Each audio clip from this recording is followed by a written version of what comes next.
여러분과 함께 오히려 찬송하는 믿음이란 제목으로 은혜를 나누겠습니다.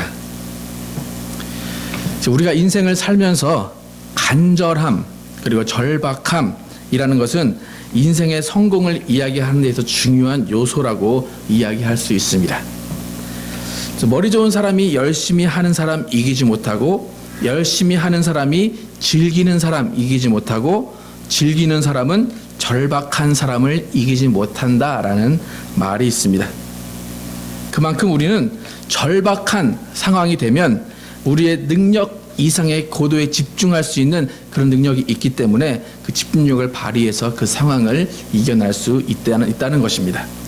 그래서 입사 면접이나 또 장학금을 학생들에게 줄 때 그 사람의 능력과 함께 그 사람 안에 간절함이 있는가를 보고 나서 입사 면접이나 장학금을 주게 됩니다.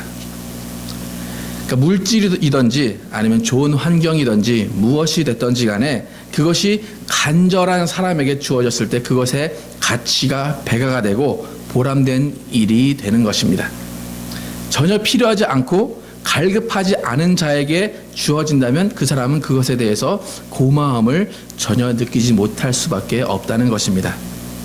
당장 목이 말라서 죽을 것 같은 사람에게는 정말 깨끗하지 않은 물 한 방울, 그것이 목숨과도 같을 것입니다. 하지만 목마르지 않은 자에게는 그저 버려도 상관없는 하찮은 것에 지나지 않게 된다는 것입니다. 이렇게 인생에서도 간절함과 절박함이 인생을 바꾸어 놓기도 하고 또 새로운 기회를 찾게 해주듯이 우리 신앙에서도 그 갈급함이라는 것이 신앙에 많은 영향을 끼친다라는 것입니다. 사실 우리가 이제 하나님을 가장 처음 알게 되고 만난 경험을 뒤돌아보면 간절하게 하나님을 만나기를 원했던 분도 계실 것이고, 그렇지 않고 내가 간절히 원한 것보다 자연스럽게 하나님을 만나신 분들도 있을 것입니다. 그런데 우리의 문제는 뭐냐면 그렇게 자연스럽게 내 안에 예수님이 들어오시는 것을 경험했던지 아니면 전능하신 살아계신 하나님, 전능하신 하나님을 정말 간절히 찾아서 예수님을 만났던지 간에 우리 신앙생활 가운데, 우리가 신앙생활하는 과정 가운데 어느 순간인가 우리는 하나님이 어디 계시지? 하나님은 정말 계신가? 라는 생각을 할 때가 있다라는 거예요. 또 어떤 사람은 그것을 넘어서서 아예 하나님의 계심, 또 하나님 나와 함께 하심 그 사실을 잊어버리고 신앙생활을 할 때가 있다는 것입니다. 이런 것을 우리는 주로 신앙이 식었다라고 말하거나 아니면 첫사랑을 잃었다라고 말하거나 흔히 사람들이 많이 쓰는 시험에 들었다라고 이야기를 합니다. 그러니까 하나님이 어디 계신가? 하나님은 정말 계신가? 하나님은 나와 함께 하지 아니하시는가? 라고 생각하는 때가 우리에게 다가온다라는 거예요. 그런데 이렇게 이러한 상황이 우리에게 다가올 때에 그것을 극복을 하는 방법은 의외로 간단해요. 다시 한번 하나님을 간절히 찾고 하나님을 의지하러 나가고 정말 하나님께 기도하게 되면 새로운 신앙의 힘을 얻게 된다는 것입니다. 그런데 이렇게 쉬운 방법이 있는데 사람들은 이 쉬운 방법을 따라가지 않을 때가 많이 있다라는 거예요. 이 중요한 시점에서 쉬운 방법을 선택을 하지 아니하고 자기가 원하는 것을 선택할 때가 많이 있다라는 거예요. 그러니까 정말로 하나님의 살아계심을 확실하게 체험하고 변화가 된 사람도 하루아침에 하나님을 외면하는 것을 우리는 많이 보게 된다는 것입니다. 우리가 진정으로 하나님을 찾고 하나님을 의지하면서 신앙의 새 힘을 얻어야 함에도 불구하고 그러지 못할 때가 있어요. 대표적인 경우가 두 가지가 있는데, 첫 번째는 뭐냐면 나의 생활이 비참할 정도로 바닥으로 떨어졌을 때, 육신적으로 정신적으로 극한 고통에 있을 때, 또 나의 가족의 문제가 자포자기 돼버릴 때, 이럴 때 하나님을 의지해야 됨에도 불구하고 그렇지 못하는 사람들이 많다는 거예요. 또 한 가지는 뭐냐면 그와 정반대예요. 일이 정말로 잘 돼요. 일이 성공했어요. 또 아무 어려움이 없습니다. 그런데 그때부터 또 사람들은 하나님을 찾지 않기 시작하면서 신앙의 힘을 잃어버리는 경우가 많이 있다는 거예요.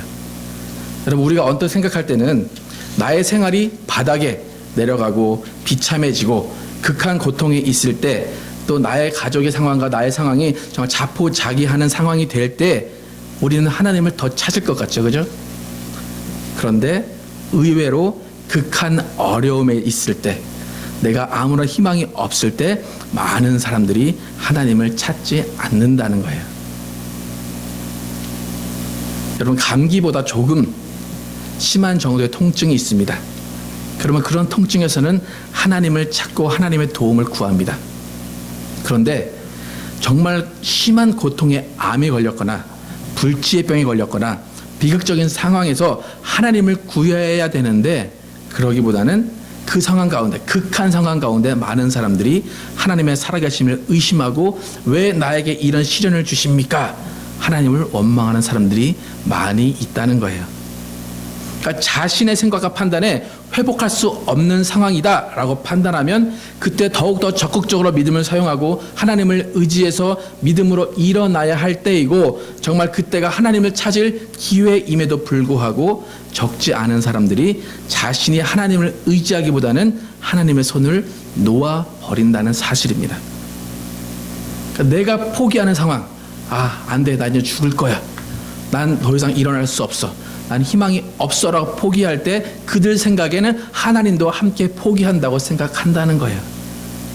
그러나 하나님은 그 상황 가운데 나를 의지해라, 나를 바라보라 라고 하는데, 사람들은 그 극한 상황에서 하나님을 바라보기보다는 그냥 하나님의 손을 놓아버리는 경우가 많이 있다는 것입니다.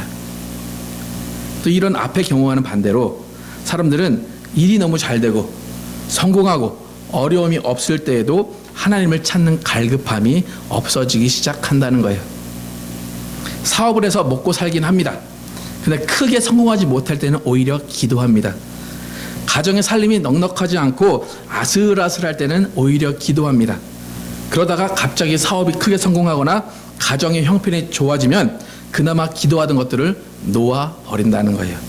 급기야는 하나님을 찾지 않는 교만이 들어오게 된다는 거예요. 물질의 여유가 없을 때는 그 아쉬움 때문이라도 하나님께 기도합니다. 또 쓸 돈이 없기 때문에 뭐 그렇게 세상의 다른 즐거움을 즐길 여유가 없습니다. 그런데 돈의 여유가 생기다 보면 이전에 생각하지 않았던 것들이 눈에 들어오기 시작합니다. 그러면서 이것 해볼까 저것 해볼까 생각하고 어떤 투자도 해보고 싶고 여가를 즐길까 생각을 하면서 예수님을 생각하던 분량이 조금씩 줄어간다는 것입니다. 시간도 마찬가지예요. 하루 종일 일하느냐고 시간의 여유가 없을 때는 친구들 만날 시간도 없고 그저 이제 주일에 교회 한번 나가는 것도 힘들다고 생각을 해요. 그러면서 마음 가운데 내가 시간이 있으면 정말 예수님의 일을 더 많이 하고 교회 봉사를 많이 해야지라고 생각을 합니다. 근데 막상 시간이 많이 주어지게 되면 예수님의 일을 많이 할 것이라고 생각했던 그 사람이 그 생각이 없어진다는 거예요. 세상 유혹에 끌려가기 시작한다는 거예요. 그나마 잘 나가던 주일 예배, 그 예배 시간에 세상 친구들과의 시간이 잡혀 있기 시작합니다. 또 예배 시간에도 다음 약속에 무엇을 할 것인가 생각하게 된다는 거예요. 그러니까 시간이 없을 때는 그냥 예수님에 집중하는 조그만 시간이라도 있었는데, 시간이 많아지다 보니까 예수님의 생각을 더 많이 할 것 같지만 그렇지 않다는 거예요. 여러분, 왜 이런 현상이 벌어질까요? 이런 현상은 내 영혼에 갈급함이 없어졌기 때문이라는 거예요.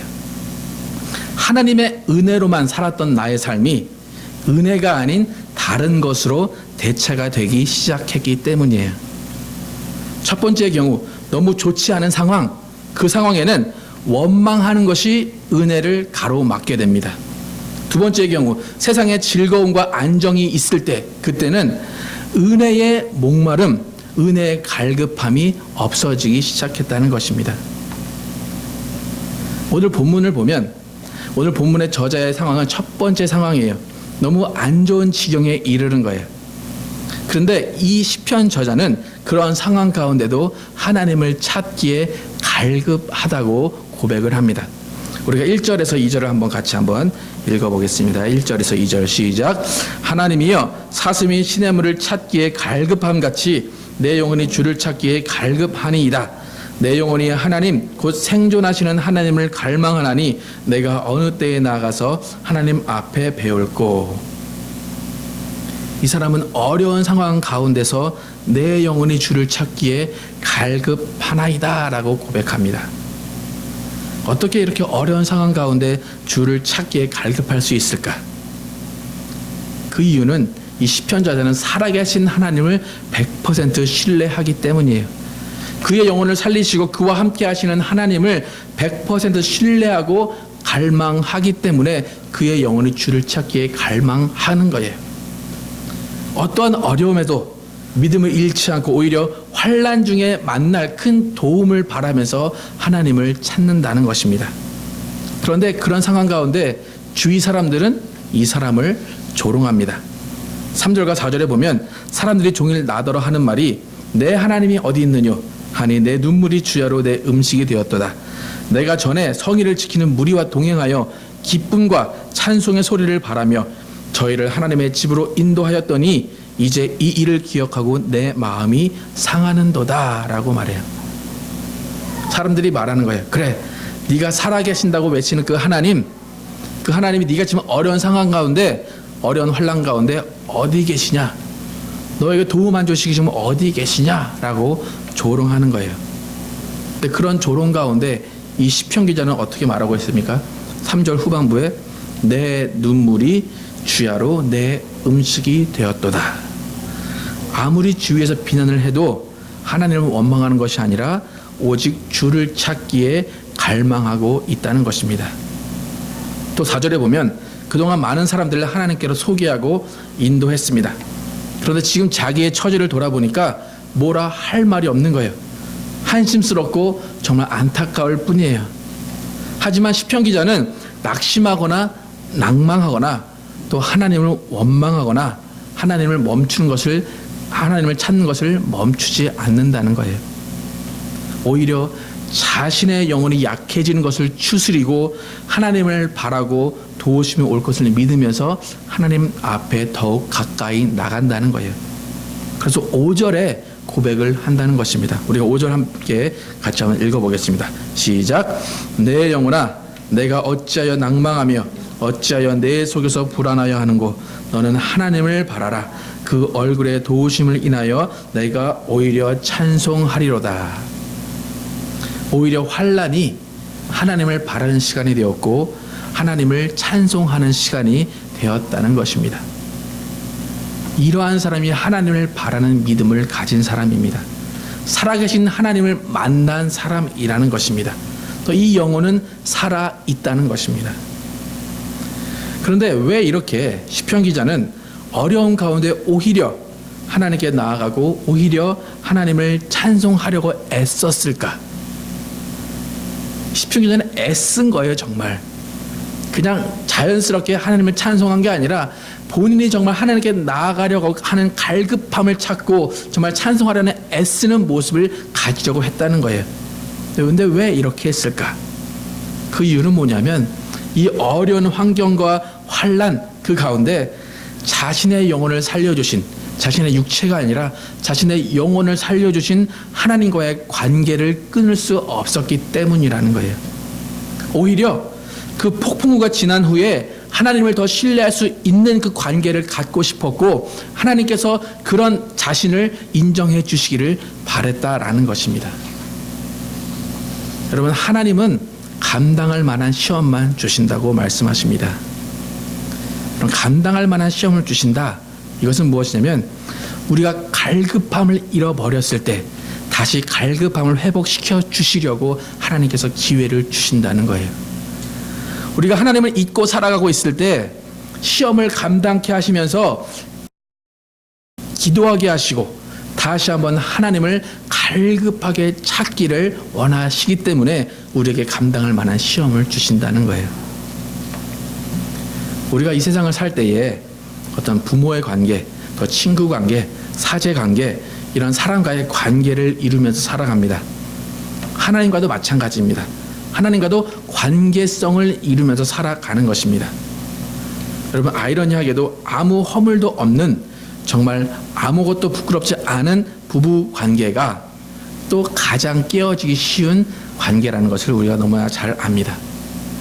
어려움을 함께 극복한 부부, 어려움을 함께 나눈 친구는 그 관계가 깨어지지 않습니다. 하나님도 마찬가지예요. 하나님도 우리와 깨어지지 않는 관계를 갖고 싶으시기 때문에 감당할 만한 시험을 주시는 거예요.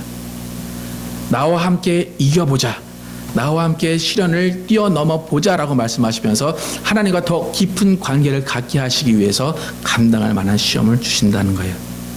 만약에 우리를 사랑하지 않으시고 더 친해지고 싶지 않으시면 시험도 주지 않으신다는 거예요. 여러분, 하나님께서 우리에게 인생을 주셨습니다.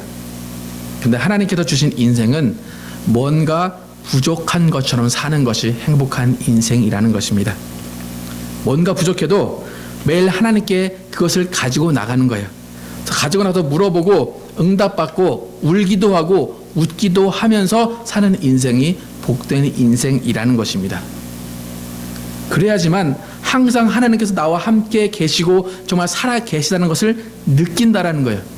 그래야 재미가 있지 않겠습니까? 여러분, 신앙이라는 것은 실제예요. 실제. 하나님과 관계, 실제의 관계예요. 신앙이 재밌어야 신앙을 하는 거예요. 많은 사람들이 신앙을 버리는 이유는 재미가 없어서 그러는 거예요. 그렇기 때문에 뭔가 어려움에 처해 보기도 하고 그것을 해결받아 보기도 하고 정말 내가 포기하는 것도 있어 보고 내가 정말 갖는 것도 있어 봐야지만 신앙이 살아있는 것 같이 느끼고 신앙의 재미를 느낀다는 것입니다. 여러분, 어떤 사람이 저는 모든 것이 잘 돼서 기도할 것이 없습니다. 저는 기도 제목 그런 거 없습니다. 다 잘 됩니다. 뭔가 신앙이 대단해 보입니까, 여러분? 그것은 절대로 대단한 신앙이 아니고 배울 신앙도 아니라는 거예요. 우리는 일용할 양식 그거밖에 없어도 감사할 수 있고 내일은 내일의 일용할 양식이 있을 것을 기도하면서 하나님과 대화하고 하나님께 나아가는 그 생활이 행복한 생활이라는 거예요. 오늘 8절에 보면 낮에는 여호와께서 그 인자하심을 베푸시고 밤에는 그 찬송이 내게 있어 생명의 하나님께 기도하리이다 라고 말씀해요. 여러분, 이 사람의 상황을 보세요. 정말 낮에 하나님께서 인자함을 베푸셔서 이 사람이 평온했을까요? 그래서 낮에 이 사람이 평온한 것을 가지고 찬송했을까요? 전혀 그 반대라는 거예요. 정말 하루 종일 이 사람은 원수의 압제에 의해서 슬프게 다녔어요. 정말 사람들이 정말 뼈를 찌르는 칼 같은 비난을 했기 때문에 이 사람은 그 고통 가운데 낮을 지냈어요. 이 사람은 뭐래요? 하나님의 인자심을 베푸셔서 내가 낮을 지냈다라고 말해요. 그렇지만 전혀 그렇지 않다는 거예요. 9절과 10절에 보면 내 반석이신 하나님께 말하기를 어찌하여 나를 잊으셨나이까? 내가 어찌하여 원수의 압제로 인하여 슬프게 다니나이까 하리로다. 내 뼈를 찌르는 칼같이 내 대적이 나를 비방하여 늘 말하기를 내 하나님이 어디 있느냐 하는도다. 이 일을 낮에 당했어요. 근데 저녁에 뭐 한대요? 이 사람이 찬송하고 기도한다는 것입니다. 이 사람이 감사할 제목이 뭐가 있을까요?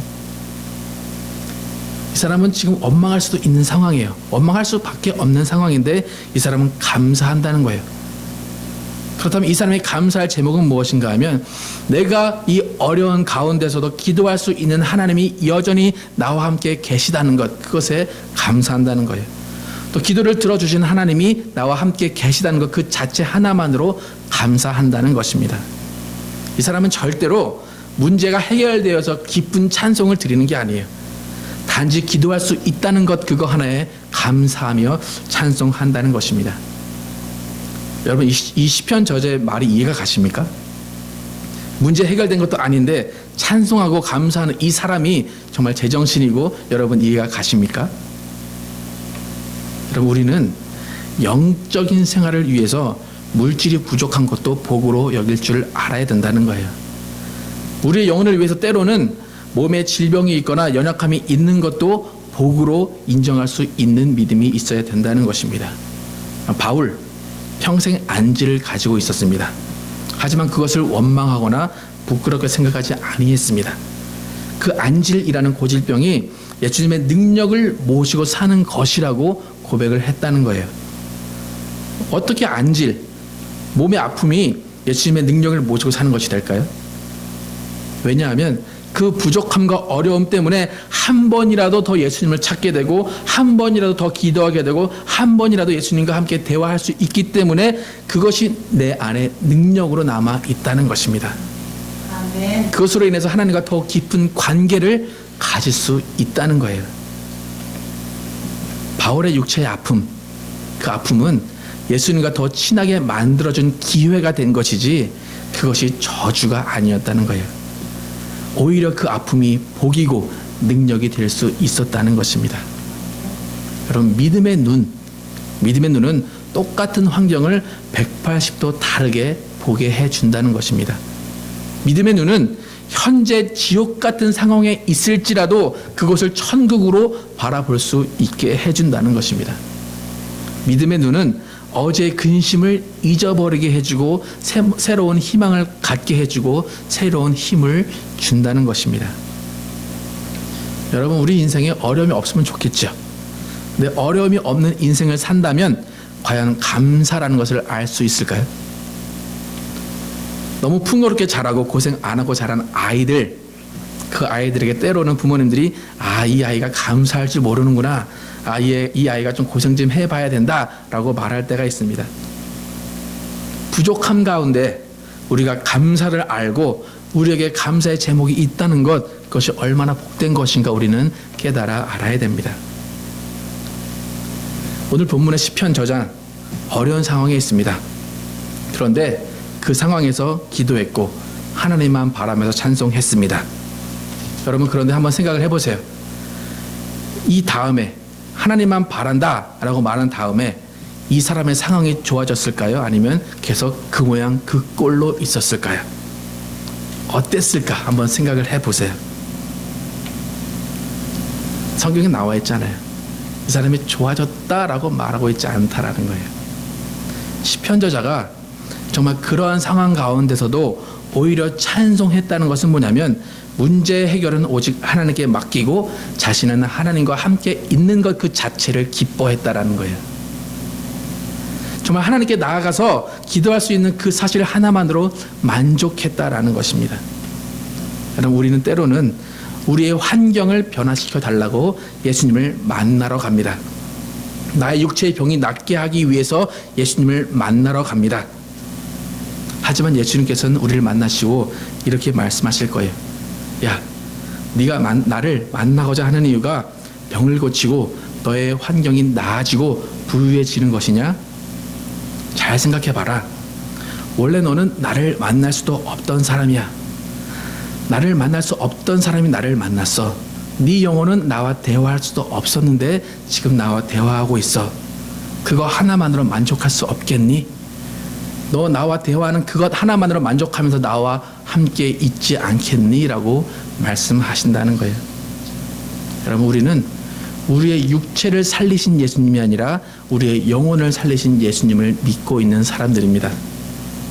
그것 하나로 만족할 수 있는 믿음이 먼저라는 것입니다. 그 이후의 것, 육체의 모든 것은 예수님께 맡기고 더 이상의 원망이나 아쉬움 또 교만도 없어야 되는 것이 우리의 신앙생활이라는 것입니다. 여러분, 때로는 원망이 있을 수 있습니다. 아쉬움도 있습니다. 때로는 교만이 있습니다. 그러나 그것이 은혜를 가로막거나 은혜를 무시하게 해서는 안 된다는 것입니다. 오늘 시편 저자가 2번이나 반복해서 했던 고백을 함께 읽어보겠습니다. 11절 우리가 함께 읽어보겠습니다. 시작. 내 영혼아, 내가 어찌하여 낭망하며 어찌하여 내 속에서 불안하여 하는고? 너는 하나님을 바라라. 그 얼굴의 도우심을 인하여 내가 오히려 찬송하리로다. 이 찬송은 문제 해결을 받아서 찬송하는 게 아니라는 것을 기억하시기 바랍니다. 오직 하나님께 기도하는 그 시간이 좋고 그 시간이 감사해서 찬송하는 것이라는 거예요. 그래서 우리 모두는 언제 어디서나 영혼의 갈급함, 그 갈급함을 가지고 영혼의 생명을 위해서 어떠한 상황 가운데서도 오히려 찬송하는 믿음을 갖기를 축원합니다. 그래서 우리는 정말 예수님을 사랑합니다 하는 그 사랑이 상황에 따라 변하는 사랑이 아니라 언제나 어디서나 어떤 상황 가운데서도 예수님의 사랑이 변하지 않는, 예수님을 사랑하는 그 사랑이 변하지 않는 여러분과 제가 되기를 예수 이름으로 축원합니다.